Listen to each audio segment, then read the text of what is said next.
Lester? A small, fragile voice echoed through the phone. It was so timid he almost didn't recognize it, but the unmistakable sound of recent tears gave her away. He clenched his teeth, forcing back the tide of rage that threatened to spill over.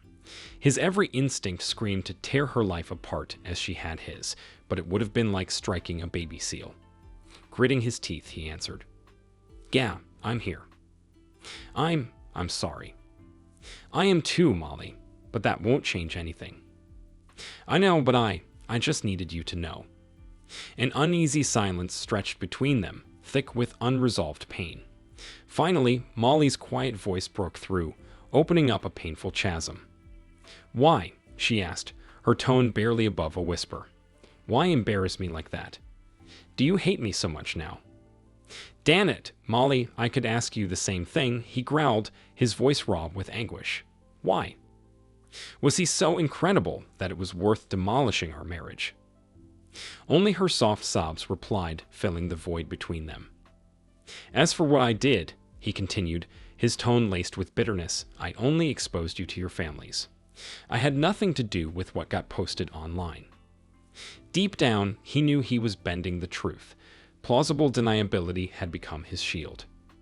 "And your family and his?" he sneered, struggling to keep his fury in check. "Without solid proof, your family would swear up and down that you'd never cheat. Both of you wanted fame, and I just gave you a push in that direction." Molly Barnes Thompson was a tall, striking blonde and a professional model and actress. Though she was well known locally and regionally, her ambitions reached far beyond.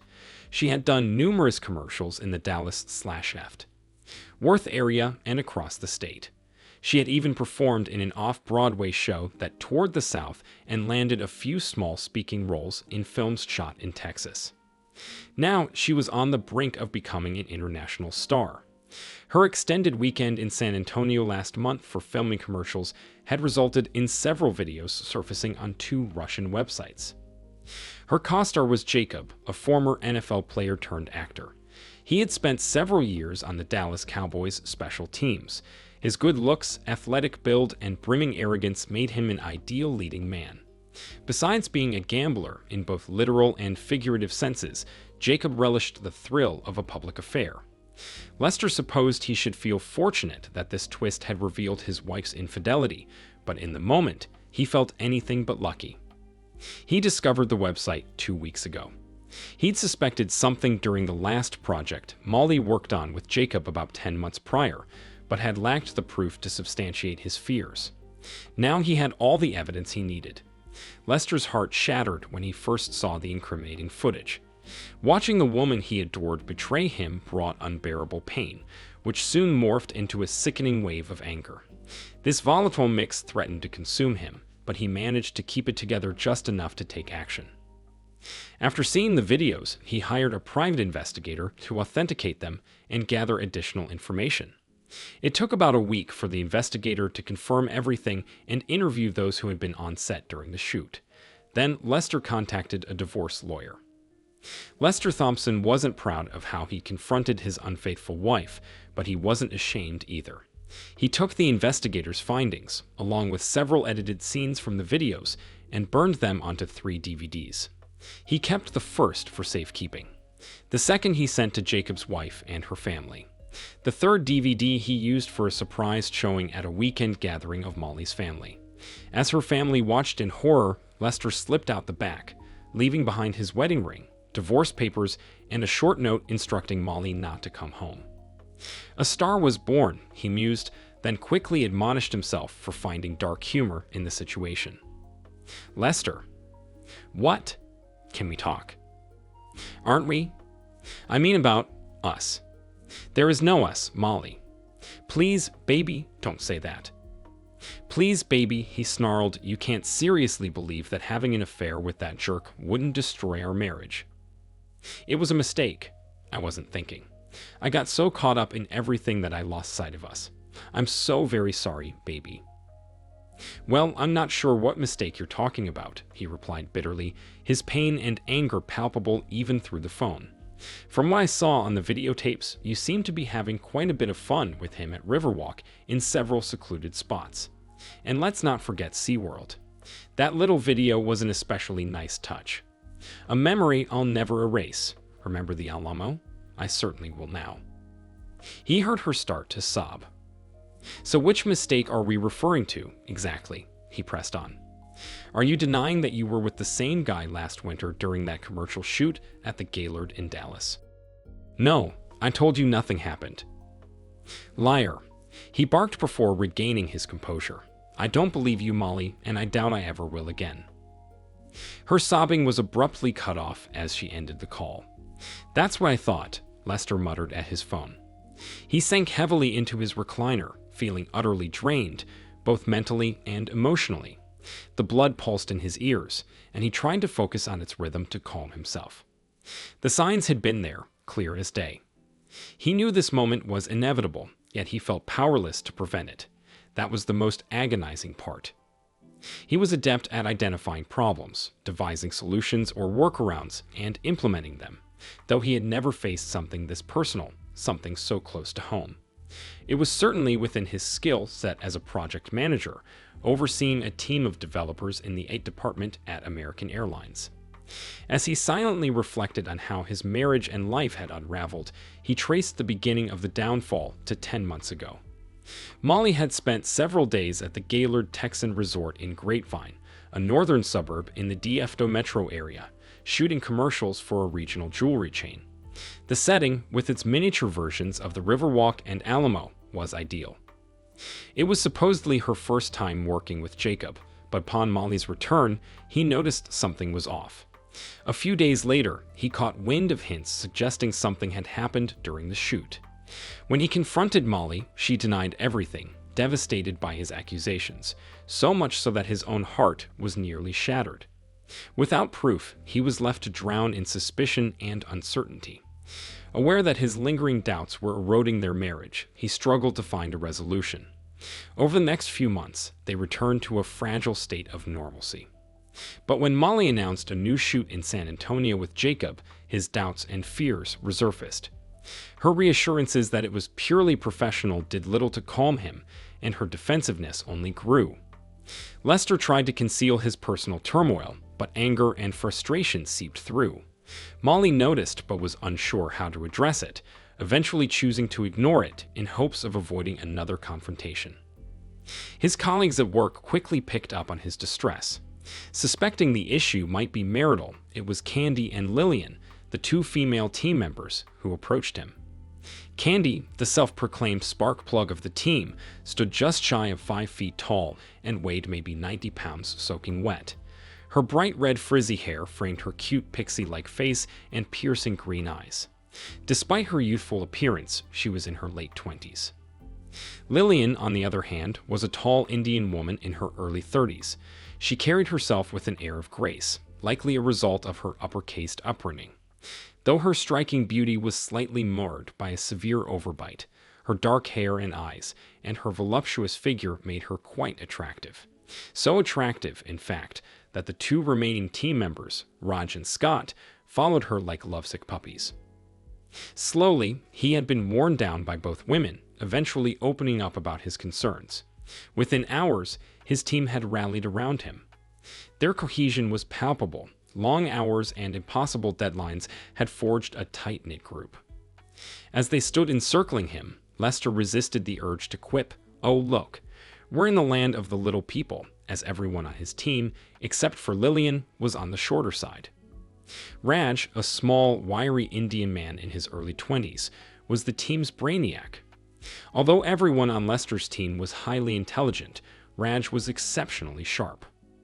Scott, standing just a few inches above 5 feet and weighing in at over 200 pounds, had a round face, curly black hair, and wire-rimmed glasses that gave him an almost hobbit-like appearance. Dressing up as Frodo Baggins for a Halloween party a few years back had cemented his nickname. Towering over his team at a shade over 6 feet, Lester felt unusually small in that moment. Their reactions were somewhat predictable. Candy suggested he travel to San Antonio to confront Molly. Lillian recommended counseling. Raj offered to hack into Molly's personal accounts, while Scott had a more sinister suggestion, selling her to a Mexican whorehouse. Despite their good intentions, Lester was hesitant to take relationship advice from his team. Lillian had the most relationship experience, but she swapped boyfriends as frequently as she changed her outfits. Candy had been in an on-again, off-again relationship for the 3 years Lester had known her. He had lost count of their breakups and wasn't even sure if they were together at the moment. Raj, though genuinely nice, lacked social skills, a consequence of his computer brilliance. Besides, his infatuation with Lillian meant he would second anything she proposed. Scott was another story entirely. Usually friendly and pleasant, he had a dark side. Lester suspected that Scott still lived in his parents' basement and that his social skills were primarily gleaned from social media. Lester was at a loss about what to do. Ultimately, he decided against hiring an expensive investigator. The potential cost and the risk of damaging his marriage, if nothing were amiss, were too great, even though Scott claimed to know someone who could do it cheaply.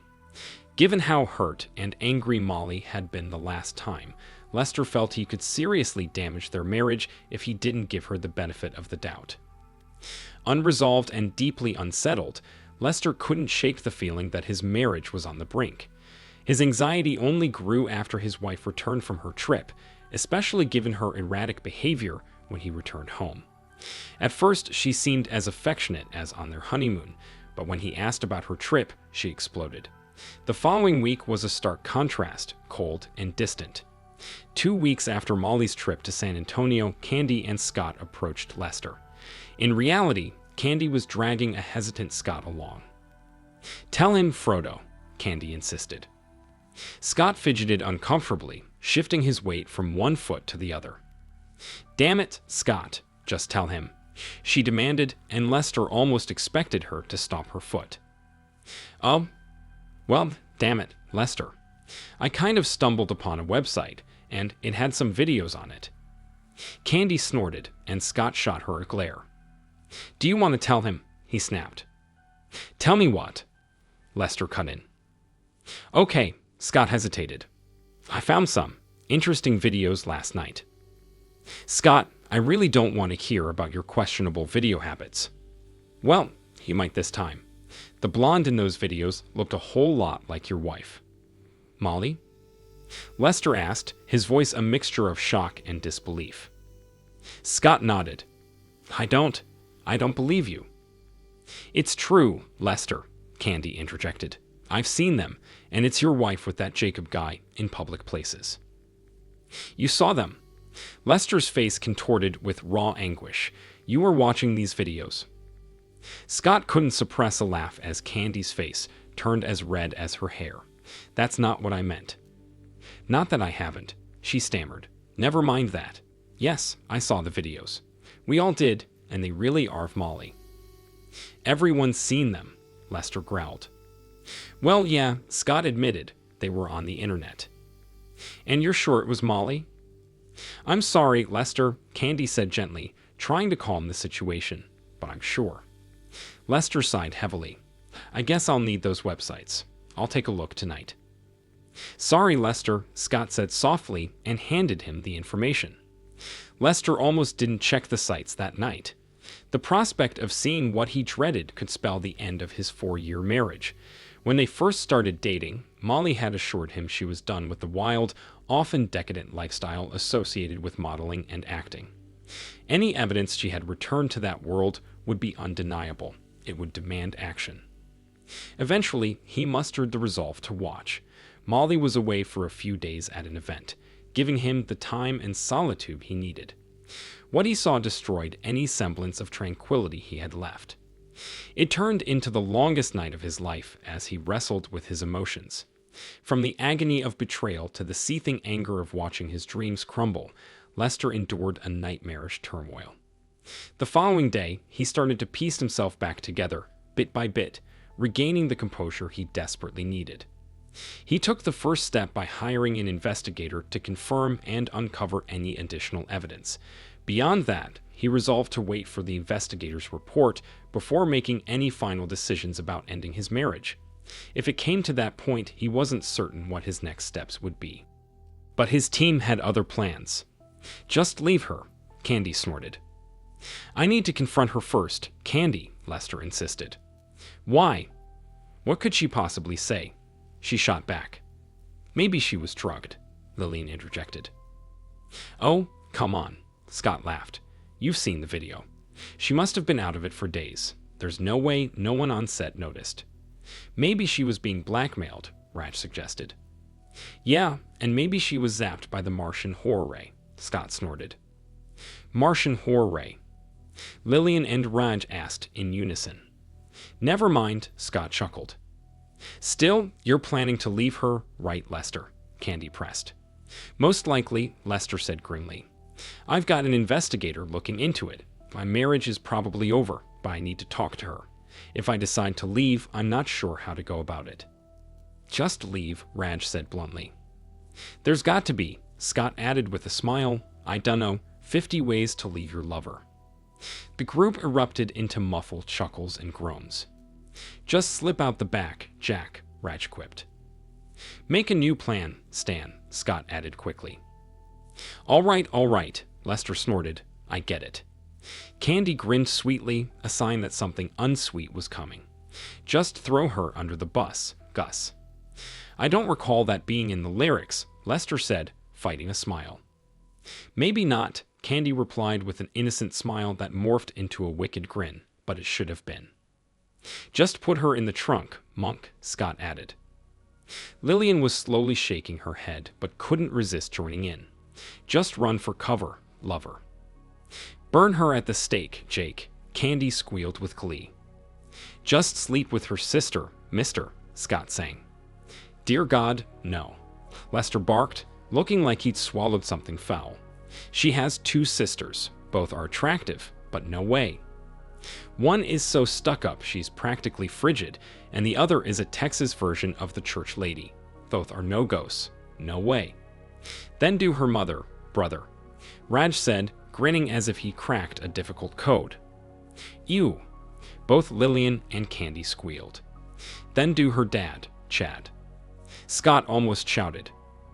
Enough, Lester said, struggling to hold back a laugh.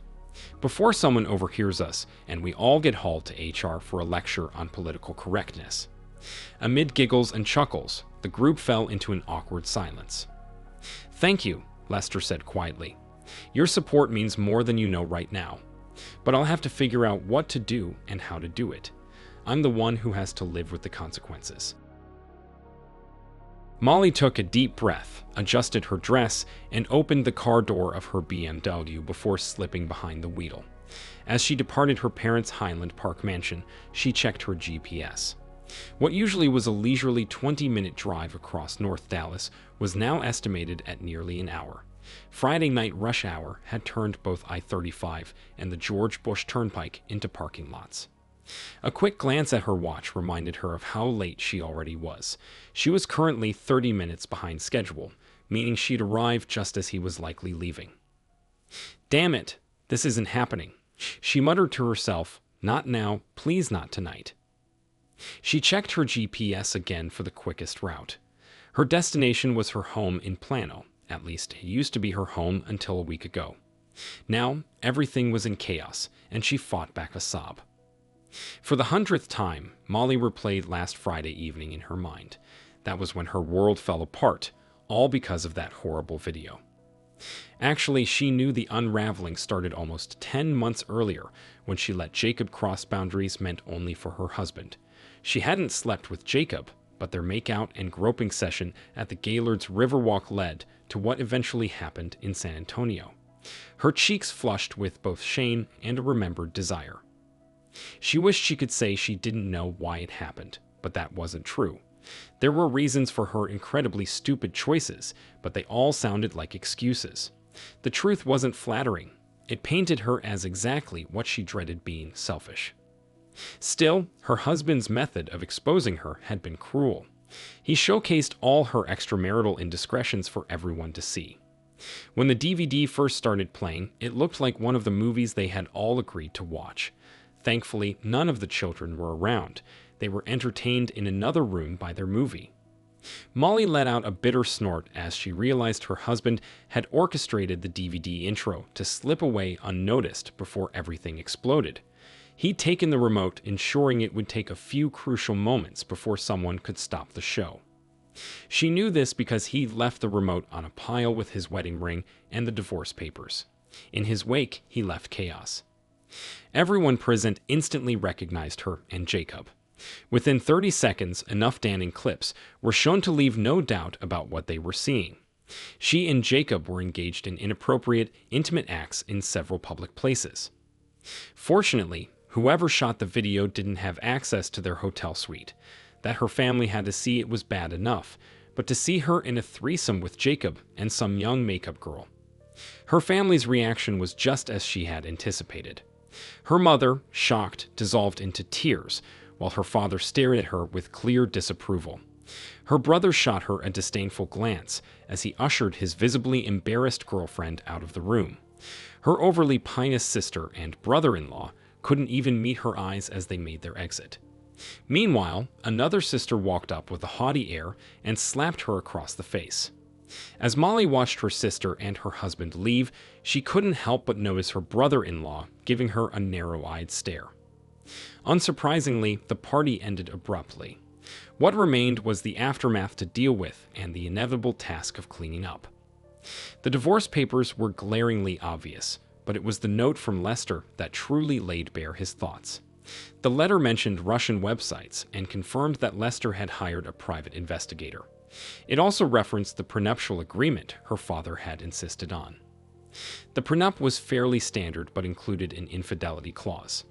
The consequences of adultery were relatively mild, involving only slight adjustments to the percentages each spouse would receive.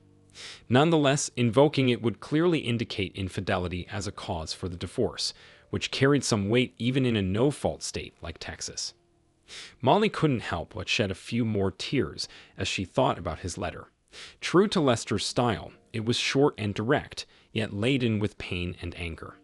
It bluntly stated that she shouldn't return home without calling first.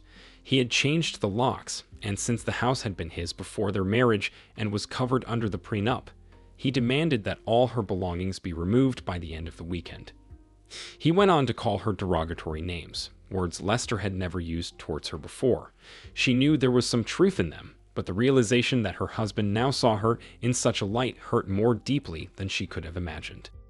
Molly pulled her BMW onto the George Bush Turnpike, weaving between lanes in an effort to make up for lost time. Unfortunately, the Friday night traffic wasn't cooperating. She tried to stifle another sob as she resigned herself to the fact that she would be more than an hour late getting home. She would have to call Lester and let him know. He won't be surprised, she chided herself. I've never been punctual throughout our entire marriage. She took a deep breath and dialed his number. Hello. Lester's voice was sharp. Molly froze, her stomach twisting into knots as fresh tears slipped down her cheeks. She had hoped his anger would have begun to subside by now. They talked so many times this past week, and each time she sensed he was handling the pain better, but his anger remained. Molly, he snapped. Hi, baby, she said, forcing a smile through her voice. It's me. Damn it, Molly, I told you not to call me that. Ignoring his irritation, she pressed on. I'm sorry, sweetheart. It's hard for me to stop. I promise I'll try to do better, she lied, knowing that maintaining any semblance of their marriage depended on keeping him thinking of them as a couple. Why are you calling, Molly? Oh, Lester, I'm stuck in traffic, she pleaded. I've been here for, I don't know how long. Only silence greeted her from the other end. Lester, she asked softly. I told you, Molly, that I'd be here until 7 tonight if you wanted to talk, he replied coldly. I have another engagement at 8, and as you've pointed out, traffic is really bad right now. I would think saving our marriage would be more important than some get-together, she snapped, frustration creeping into her voice. If that were true, Lester growled, then why wasn't it important enough for you to be here on time? What's so critical that you're going to be at least an hour late? Delayed at the hairdresser, choosing what to wear, prior engagements. Please, Lester, she whispered. Don't be cruel. I know I messed everything up. I love you. I know you don't believe that, but I do. I need to talk to you face to face, to see you. It's been a week. I need to tell you how sorry I am and explain what happened. I want to show you that we're worth fighting for. Molly, we've had this conversation at least a dozen times this week. But never face to face. It's always been over the phone. I need to see you, Lester. Please. All right, he sighed. I'll call and let them know I'll be late, but it'll be only 30 minutes or so. 30 minutes? Is that all our marriage is worth to you? Are you kidding me? He barked. Do you really want me to answer that? I'll see you when you finally get here. As the line went dead, a profound sense of despair washed over her. Her marriage wasn't just wounded, it was on life support. Lester's greatest fear had become a reality. How could they hope to overcome that? She prayed he could do something almost unthinkable, trust her again. How do you convince someone not to be afraid when you both know they have every reason to be? Molly sighed, lost in thought. At 14, she joined the ranks of desperate hopefuls entering the modeling world. By 18, she was gracing catwalks across the South. Her stint on the runway didn't last long, about 14 months. As her body fully developed, she found herself deemed too busty for high fashion. But as one door closed, another opened, directing her towards a career as a lingerie and bikini model. To diversify, she even dipped her toes into acting. By 22, the lifestyle had begun to wear her down. Though she enjoyed her work, the relentless expectations, casting calls, and exhausting parties were becoming tiresome. Then she met Lester Thompson. He wasn't a model, but his boyish good looks and decent physique caught her eye. His quick wit and humor made her laugh, and she found solace in his dark brown eyes. They dated casually at first, but over time, Molly realized that Lester was the man she wanted to spend her life with. He became her rock, her safe harbor from the chaos. Whether nestled in his arms while watching a Texas sunset or tangled in passionate embrace, Molly felt this was what she truly desired, what her heart and soul yearned for. Despite Molly's certainty, Lester harbored doubts. He loved her, and his desire for her was clear, but he was deeply concerned about her career. His apprehensions weren't about Molly, but about the industry she worked in. The fashion and acting worlds were notorious for straining even the strongest relationships. Debauchery, money, and power often blurred, if not obliterated, the lines between reality and fantasy. Molly had faced countless propositions, seductions, and coercions from directors, agents, photographers, and producers. Some agents even encouraged such business connections. These realities fed Lester's fears, making it hard for him to commit to their future together. Molly spent months reassuring him, convincing him she was done with the extracurricular activities surrounding her professions. Years of faithful navigation through these pitfalls eventually led to her failure. Her downfall wasn't due to a failing marriage. Her relationship with Lester remained a cornerstone, a foundation for her future. Even though the initial fiery passion had simmered, it still burned intensely. The reason for her succumbing to temptation this time was simple: fear. Approaching 29, she was far past her prime in the modeling industry.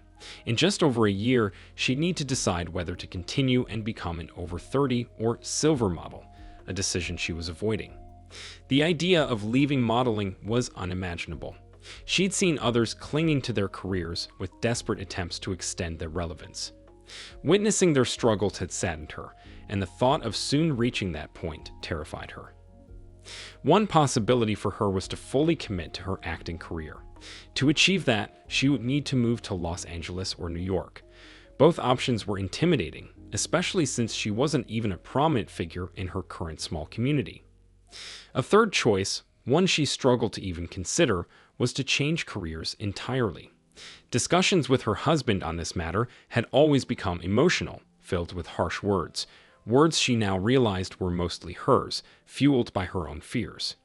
As she drove, she silently prayed, "Please God, don't let him ask me to abandon my dream. I know things will change, but please." She spent the rest of the drive desperately brainstorming ways to save their marriage. By the time she pulled into the driveway, she was already emotionally drained. Anxiety and anticipation had her adrenaline running high, but an intense fatigue loomed in the background. After touching up her makeup, she got out of the car and walked to the front door. His greeting was, at best, tepid. She moved to hug him, but he stepped back, shaking his head. "Lester, I'm so sorry," she began. "I am too," he responded coldly. "Let's move this to the living room. Do you want a drink?" "Something strong, please. I think I might need it." "Your usual gin and tonic." "Yes, that'd be fine. Thank you." She watched as he swiftly fixed her drink and then guided them to the living room. He looked sharp in a nice dress shirt, dress jeans, and cowboy boots. She hoped he noticed her efforts as well, as she had dressed her best. "You look good," she said softly. "So do you, but then you always do." "Thank you. You mentioned you had plans tonight?" "No, I didn't say that," he snapped. "I'm meeting my team from work for German food and beer at the Bavarian Grill just up the road. I don't want to keep them waiting, so please say what you need to say." "How can you be so cold? It's like you don't care anymore." He snorted in obvious disgust. "I care," he said, pain evident in his voice. "I wish to hell I didn't. It would make this easier. When I found out, it nearly killed me. It's lucky you weren't home when I saw those videos. I cursed, yelled, and cried. It was ugly. You tore out my heart by cheating on me. The simple fact is, I've run out of tears. Now I can see what's left of our marriage more clearly, and I honestly don't see it surviving. I hope to grow old with you, but that's not going to happen now." "No," Molly pleaded. "I'm so sorry, baby. I love you. Please don't give up on us. We can get through this." "I don't see how." "We could do counseling. I know it would help." "Help," he sneered. "You've got to be joking." "Help what?" "Help you feel better? Because it sure as hell won't make me trust you." "Molly, your career often takes you away from home. Sometimes it's just a few days or a week, but other times it's much longer. When you were on tour with that play, you were gone for months at a time, off and on. I managed to get through those periods by convincing myself you were faithful, even though I knew there were plenty of temptations around you. My biggest fear was that you'd forget about me, about us, and you did. Baby, I know I let you down, but I promise you—" "Stop," he interrupted. "You've made those promises before and couldn't keep them. I know you're sorry, and I do believe you still love me, but it's not enough. No amount of apologies or counseling will change the fact that I constantly doubt your faithfulness when you're away. I can't live like that, Molly. I'm sorry, but I just can't." "Please, Lester," she cried. "Please try." "You can't," he started, then paused to steady himself. "Molly, do you understand what you've done? You didn't just fail, you threw me away." "No, I got lost in that stupid fantasy world and ended up betraying you. I failed us." "No," he shouted, stunning her. "You threw me away. You didn't just cheat on me, Molly, you neglected our entire marriage. You gave yourself to someone else, and you did it publicly multiple times. That's like adding insult to injury. You didn't just forget your loyal husband, you let someone else publicly humiliate him." "Lester, please," she pleaded. "I didn't mean to do that to you." "Molly, you're beautiful, the most stunning woman I've ever met. Guys will line up to marry you the moment they hear you're available. Find someone who can handle your career and the temptations that come with it. Someone who can tolerate your inevitable mistakes, because that's just not me. I don't want anyone else. I want you. You're the one I love. I know you have doubts, but I want a chance to make it right." "How?" he scoffed. "How could you possibly make up for this?" "I don't know, but I'll do anything. I know I betrayed you. If I could undo it, I would." "I'm not so sure, Molly. You've been anxious about the end of your career. I know that influenced what you did." "It did. No one understands how painful it is to hear you're too old, or not thin enough, or not pretty enough. You can't help but take it personally. Few careers judge you solely on looks or image. Though everyone faces some of that, most jobs are based on your ability to do the work. That might be true, but you knew that before you started in that industry. And you weren't alone. Even before we were married, we were a team. I was your biggest supporter. You used to call me your rock. But Molly, this past year you've shut me out. I know it's scary and overwhelming, but you've made sure you're going through this alone. It feels like you've put our marriage against your career. Please, Lester, she pleaded, tears streaming down her face. Don't ask me to give up my dreams. I'm not, he said, his voice hardening. I wouldn't ask you to do that, but I'm walking away from my dream, us. Without trust, I'll eventually destroy any love we have left. Please, Lester, she whispered through her sobs. A knock at the door interrupted them. Lester looked at her as she dried her eyes. I'll be right back, he said, getting up to answer the door. When he opened it, he was surprised. Hello, said the tiny redhead. I'm selling Girl Scout cookies. He snorted a welcoming laugh. So where's your uniform? Ooh, that could be interesting, Candy said, grinning and waggling her eyebrows. Lester shook his head slowly and groaned. Get in here before you embarrass both of us, he said, opening the door wider. She stepped inside, but then froze. He turned and saw his future ex-wife glaring at his coworker. And what is this? Molly sneered, still wiping away her tears. I thought you said it wasn't a date. It's not. Candy is part of my team from work. You met her at the last Christmas party. He saw no recognition in Molly's eyes. Shaking his head, he reintroduced them. Molly, this is Candy. She works with me. Candy, this is Molly, my wife. Oh my gosh, Candy squealed. You're Molly Barnes. Can I have your autograph? Molly stammered, taken aback. Lester, do you have a black marker? Candy asked, looking at him. He nodded cautiously, noting the sparkle in her eyes. Great, she bubbled. I'll go to the car and get my dildo so she can sign it. What? Molly yelped. Listen here, you tiny bitch. Shove it, Barbie core. Enough, Lester barked, stunning both women. Just stop. Candy, why are you here? I was sent to make sure you didn't back out tonight. I'm here to make sure you get some great German food and drink some great German beer. All right, he sighed. We're pretty much done here. We shouldn't keep the others waiting. I doubt they minded too much, Candy grinned. Lillian probably has Raj and Scott clogging, trying to impress her. The mental image brought a small smile to his face. Candy adjusted her purse. She glanced at Molly before holding her hand out to Lester. Come on, honey, she cooed. Let's go. Lester rolled his eyes but walked over to her. The little redhead wrapped her arm around his bicep. Molly, we need to leave, Lester said flatly. Seething with tear-filled eyes, Molly gathered her things and preceded them out the door. She stopped and turned to face her husband. Don't give up on us, Lester, she said softly. We're not done yet. You're wrong, Molly. We were done the first time you chose him over me. Our marriage is dead.